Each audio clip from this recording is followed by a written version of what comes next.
Welcome to Love and Relationships for the Modern Mystical Life. I'm your host, Juliana Christine. We are in a relationship revolution. The scripts we inherited from our families, culture, and every love story we were ever told aren't working anymore. But the new way hasn't been written yet, and I'm here to write it with you. This podcast goes beneath the surface of all your relationships, past the advice into what's real, the messy, the tender, and the beautiful. Come on in. Welcome back.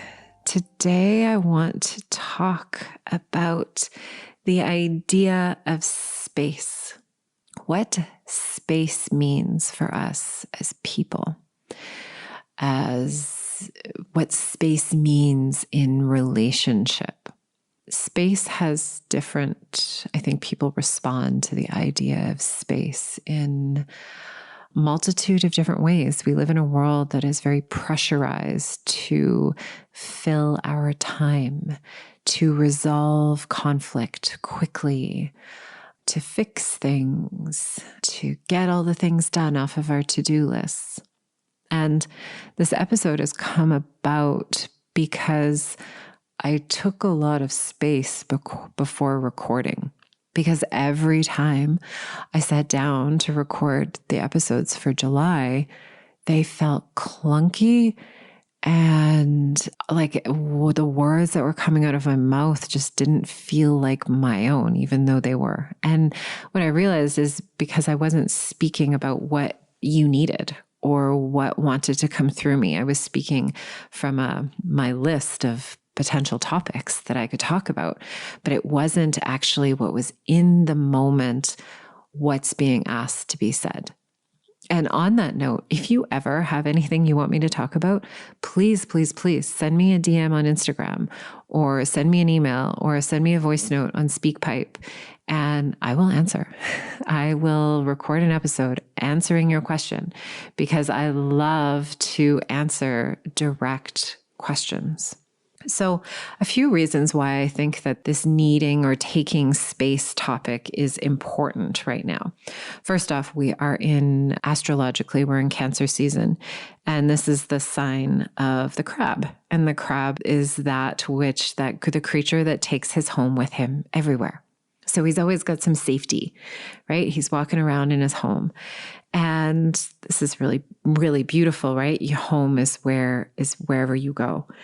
The crab is also related to watery emotions, deep emotions, feeling into the depths. And it's also about nourishment and love. An astrologer once said to me, it's like mama bear energy. And I have some very prominent Cancer in my chart. And I loved this because it's mama bear energy. It's like, let's love and take care of others while also nourishing self. And I think this is kind of what happens in July. It's like, oh yeah, it's summer here in the Northern Hemisphere, so let's be out and about. But there's also a level of exposure that comes in the sun when we've been in the darkness of winter for so long. And so that can feel kind of like, it's like, oh, can I take care of myself while still being out in the world and connecting more deeply? And so as I really tried to contemplate what was going on here about what to record for you, I noticed this fine line between forcing something and discipline. And I have a very strong commitment to do my very, very best to give you an episode a week. And that is my discipline. It is my commitment. However, I also cannot force it. And I have in the past created from a place of force, which doesn't feel good. And honestly, I think people feel it when I create things from force. And so what that's taught me is that when I feel like I'm forcing something, I actually need to pause.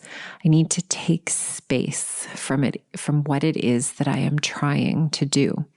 And in that taking space from that thing that I'm trying to do, I release the pressure of needing to perform, of needing to get something done.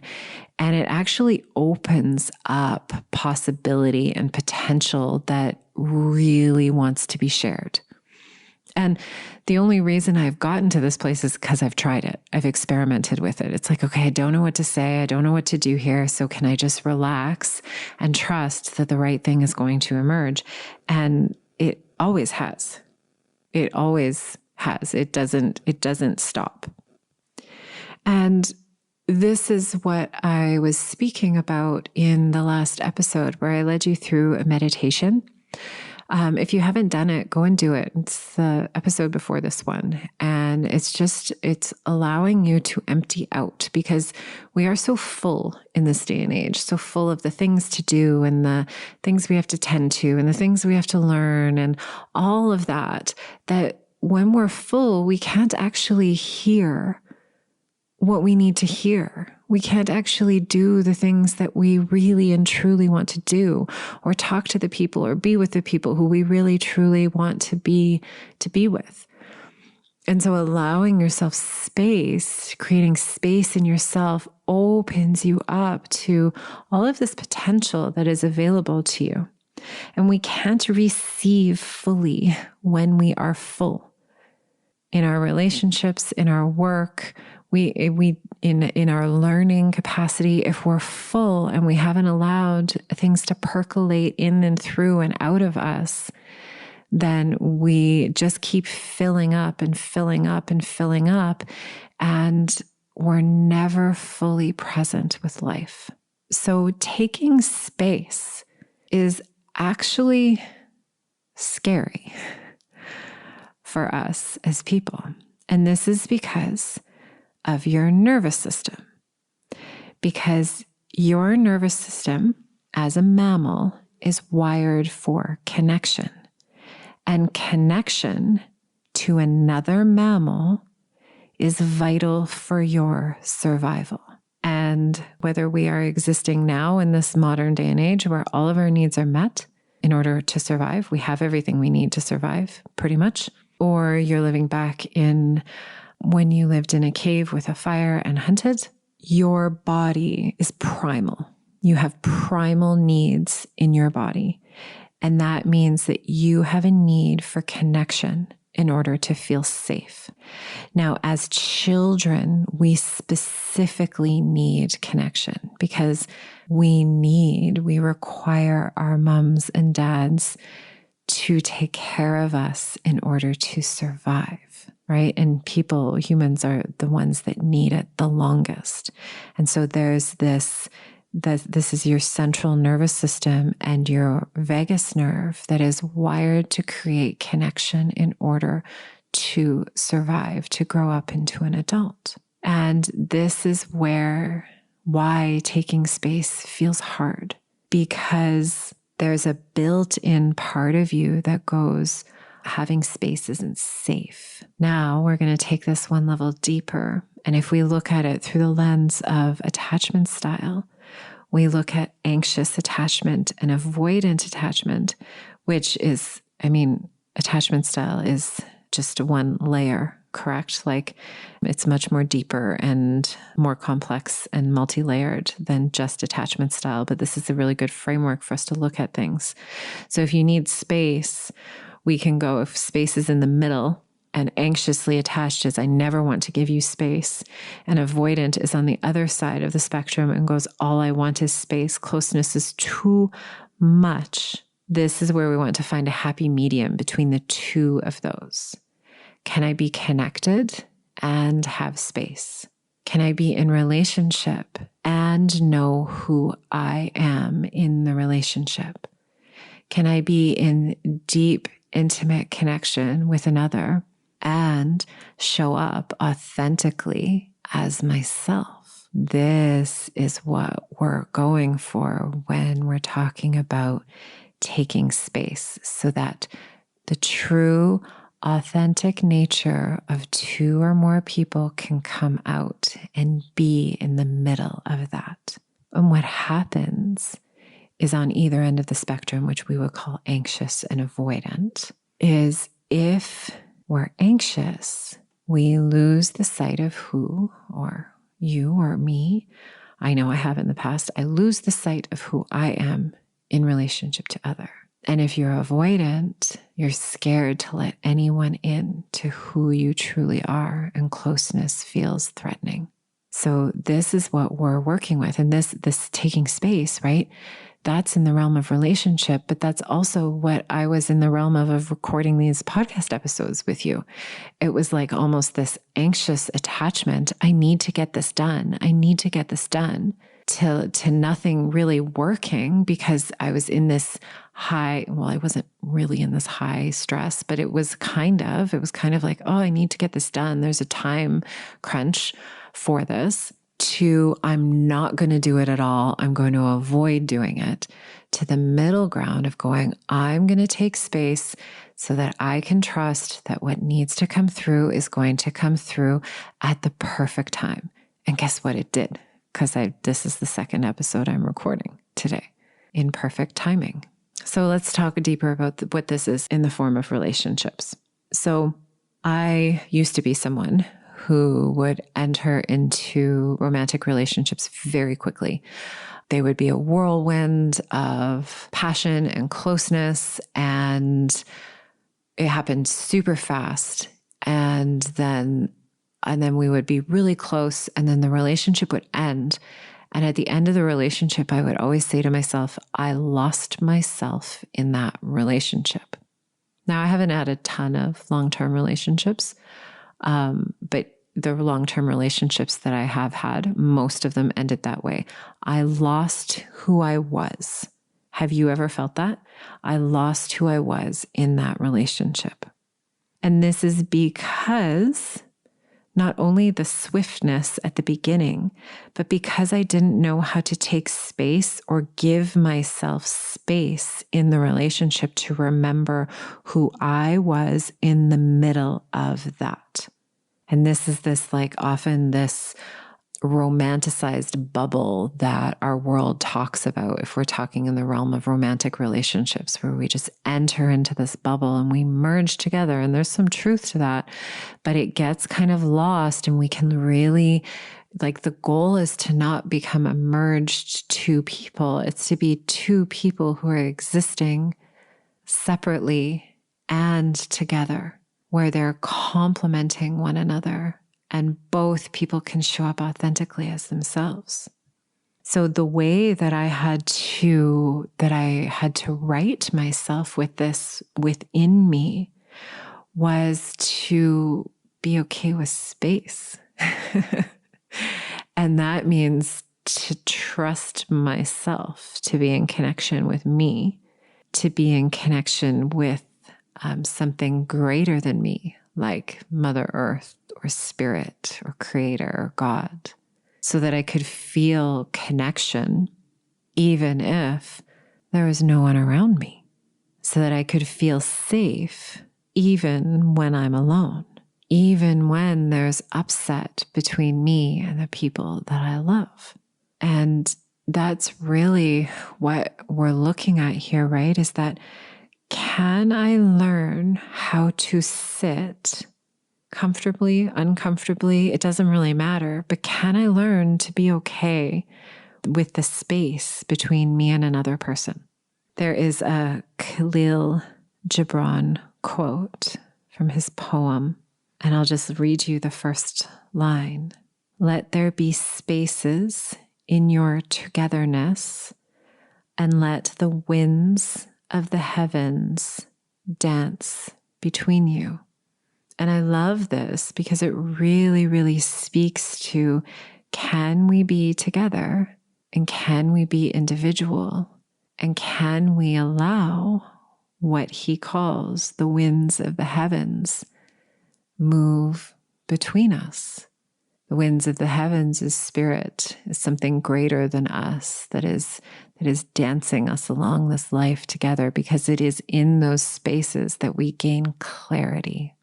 It is in those spaces that we actually create trust, because it's in the, I don't know what's going to happen here in this space, and watching what's going to happen and watching what happens and what unfolds and how you navigate that with another person where trust is developed. If there's no space, trust cannot be developed. So this has been a lifelong journey for me in discovering this.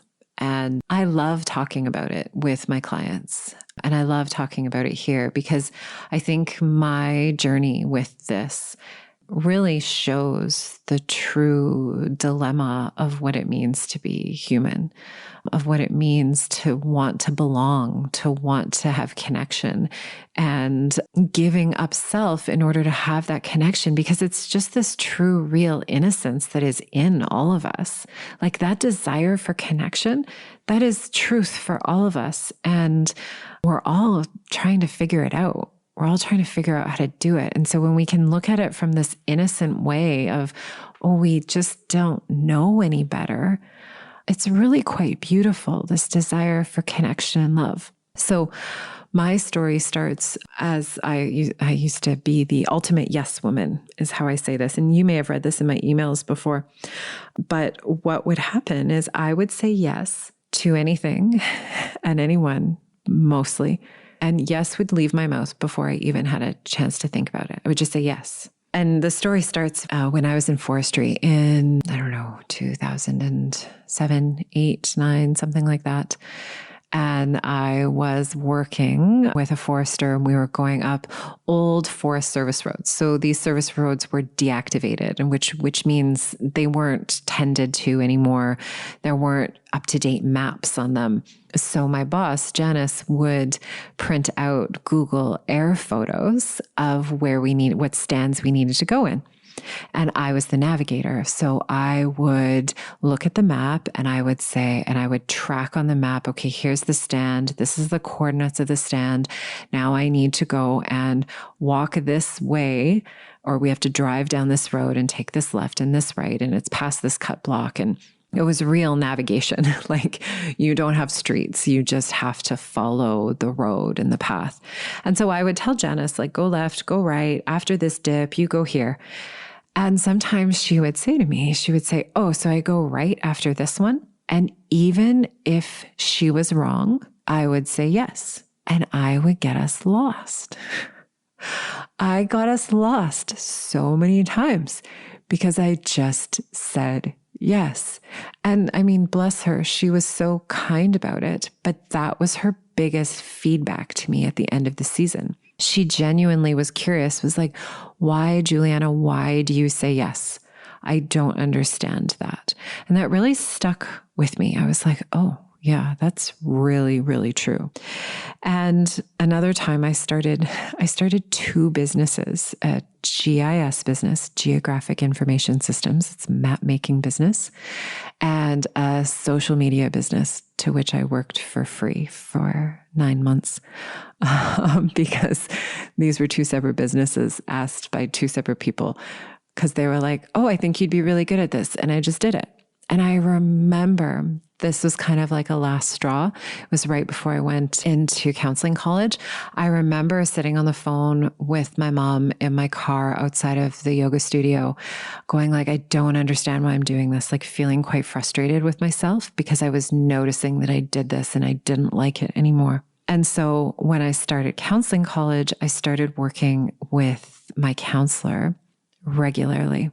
And this was one of the first things we started working on. And my first bit of homework was to just start noticing when I said yes. And so that was what was set in me. I'm just going to start noticing. And I noticed that at the beginning, it would take me 24 hours to notice that I'd said yes to something I actually wanted to say no to. And then it would take me 12 hours. And then it would be an hour later that I noticed that I'd said yes. And then 5 minutes. And then a minute later. And then I eventually got to a second later. And which is when I was actually able to actually start going, oh, no. I didn't mean that, and kind of backtrack. That's not what I meant. But what happened was, what was so cool was when I reached that like 5 minute, 1 minute, 1 second mark, what was starting to build inside of me which is what I worked through with my counselor, was I can say, I need a minute before deciding. Can you give me a minute? And that was such a new concept for me at the time. It was so huge, this concept, because I was like, I can't believe I can actually ask for that. Like I can actually ask for, oh, I just need a minute to think about this, or I need a day to think about this. And that was me learning how to give myself space to feel myself in relationship to the person in front of me and the request offered to me. And that space allowed me to feel into me the truth of who I am, the truth of what wants to be said, the truth of what wants to be spoken, instead of coming from a place of urgency and pressure. And I need to get this done. I need to answer. It gave me space to breathe. And so when you can give yourself space like this, you get to exist in your authentic self-expression while being in real relationship with another person, which is really, in my world, that's the ideal. That's how we get intimacy and deep connection and heart to heart and realness. So space, I have found, becomes tricky as well when we're looking at it from a place of conflict, especially with someone that you really love. Space can be one of the hardest things to give. Sometimes we want to rush in and fix this. I used to do this. Oh my goodness. I used to do this so much. And a lot of it was just this anxious attachment that would come up. I would be talking to my mom on the phone. This is many, many years ago now. I would be talking to my mom on the phone and I would be like, oh, I wanted to go. I wanted to hang up the phone. And I would tell my mom that. My mom said, okay. And we'd hang up the phone. And then I would be racked with guilt for taking space. And I would perceive conflict, that there was something wrong with what I'd done. And I would call her up immediately and apologize. That was the level of intensity of what I felt. Conflict when there wasn't even conflict there, just by taking space. And that's a big one. And I think that is something like that intensity of what I felt there is what many people feel when there is conflict or there is a disagreement. And we just want to be able to feel our way through that there is guilt for needing that. And that guilt is what perpetuates the people pleaser who wants to fix everything right away. And we're going to just go back to the nervous system for a moment. So when there's disagreement or conflict, what that is it's in the nervous system. The nervous system is sensing disconnection. We are not connected in this moment. And so then I don't feel safe. And so disagreement or conflict creates fear. And we will do anything to survive because that level of fear is linked to our survival response. So if you operate this way, you notice this in yourself, please, please, please have compassion for yourself. This is a very primal response that is going on inside of you that no one taught you how to work with. And so now you're getting to learn how to work with this, because what I learned is that even though my nervous system, this is what I teach all of my clients, and I go into all sorts of different depths too in the podcast here, is that even though my nervous system is reading disconnection, remember, disconnection means I might not survive. I can use the language of the nervous system to tell it that it's safe, that I am going to live, even though it doesn't feel like that in the moment. And this is through all sorts of different ways, like orienting yourself into the room, placing your hand on the body, taking breaths, humming. And it's simple. The nervous system is simple in the way that it reads safety. So the reason we need to give our nervous systems, our bodies, safety when there is conflict or disagreement in relationship is because we might get scared the relationship's going to end. I mean, how many times have you felt that the misunderstanding might, you start going down rabbit holes of why that person's not ever going to love you again, because connection really truly matters to us. But we also need space because sometimes we have to percolate through what's actually going on for us. Because remember, the idea is to be in authentic connection with other. And the only way we can be an authentic connection with others is if we can tap into the truth of who we are. And the tendency is to really struggle with being able to hold your experience and another person's experience both as valid, both as something that you're experiencing. And instead making the other person's experience more important than yours, or making your experience more important than theirs. But with space and a little bit of distance, your nervous system, with some time and some gentleness, can relax a little bit. And then you can come back into connection and talk about the thing that's between you two.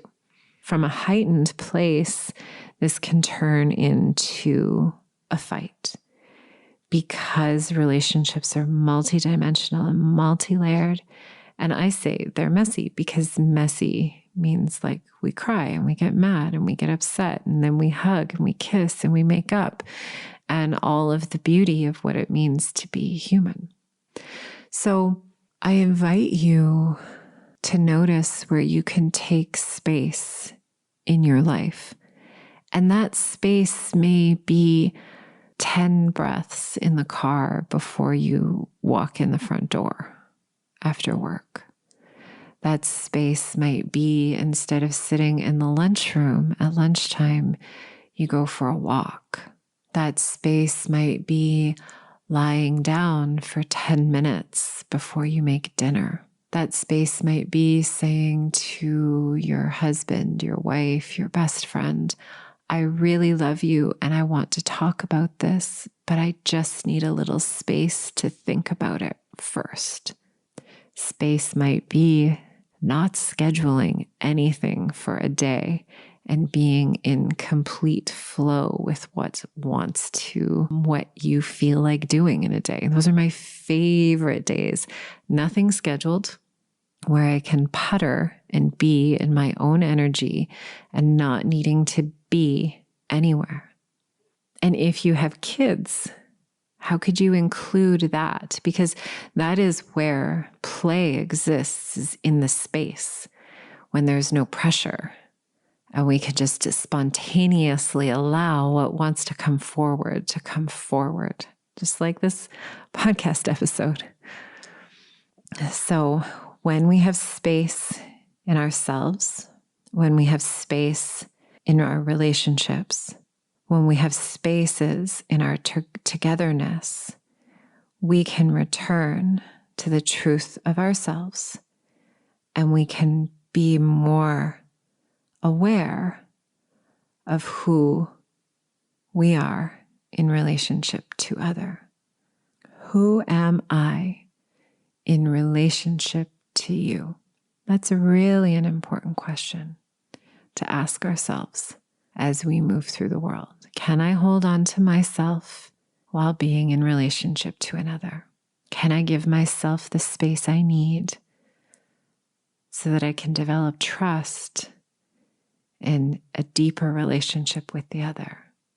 Can I give the other person the space they need so they can tap in to what's true for them, so that I can receive them in all of them and who they are?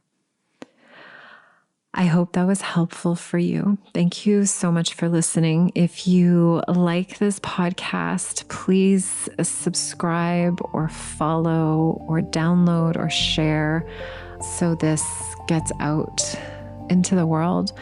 I really, really, really believe we can change the way we're in relationship by learning how to show up differently. We're literally rewriting relationships right now in this relationship revolution. Thank you so much for listening, and I will speak to you soon.